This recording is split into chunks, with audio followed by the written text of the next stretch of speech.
మీకు స్కిన్లో టైప్స్ ఉంటాయని తెలుసు, మరి స్కాల్ప్లో టైప్స్ ఉంటాయని తెలుసా? హాయ్, నేను ఇవాళ మీకు చెప్తాను. నా పేరు doctor Uma, dermatologist practising in Pattabhipuram, Guntur. స్కాల్ప్లో టైప్స్ వచ్చేసి oily scalp, dry scalp, balanced scalp, ఇంకోటి సెన్సిటివ్ స్కాల్ప్. ఆయిలీ స్కాల్ప్ అంటే ఏంటి? ఇప్పుడు మీరు హెడ్ బాత్ చేశారు, మీకు వితిన్ 12 to 24 అవర్స్లో మళ్ళీ స్కాల్ప్ అంతా స్టిక్కీగా గ్రీజీగా అనిపిస్తుందంటే మీది ఆయిలీ స్కాల్ప్. డ్రై స్కాల్ప్ అంటే ఏంటి? ఇవాళ మీరు హెడ్ బాత్ చేశారు, 3 to 4 days కావచ్చు, లేదంటే 1 week వరకు కూడా మీకు ఆ జిడ్డు అనేది రాకపోవడము అనేది డ్రై స్కాల్ప్ని సూచిస్తుంది. డ్రై స్కాల్ప్లో మీకు ఆ టైట్నెస్ అనిపిస్తుంది, స్కాల్ప్ అంతా టైట్ అయినట్టుగా, ఇచ్చింగ్ వస్తున్నట్టుగా, అండ్ ఆల్సో పౌడరీ ఫ్లేక్స్ అనేటివి గమనిస్తారు.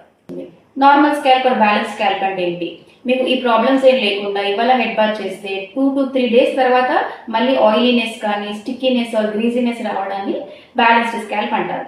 అదే సెన్సిటివ్ స్కాల్ప్ అంటే ఏంటి? సెన్సిటివ్ స్కాల్ప్ అంటే మీరు ఏదైనా కొత్త ప్రోడక్ట్ ట్రై చేస్తున్నారు, హెయిర్ ఆయిల్ కావచ్చు, లేదంటే ఏదైనా హెయిర్ ప్రోడక్ట్ కావచ్చు, మీకు తొందరగా ఇచ్చింగ్ కావచ్చు, రెడ్నెస్ అలాంటివి చూస్తారు. ఎన్విరాన్మెంటల్ చేంజెస్ అంటే వెదర్ చేంజెస్ వల్ల కావచ్చు, లేదంటే హార్డ్ వాటర్ వల్ల కూడా మీకు తొందరగా ఇచ్చింగ్ కావచ్చు, రెడ్నెస్ అనేది గమనిస్తారు.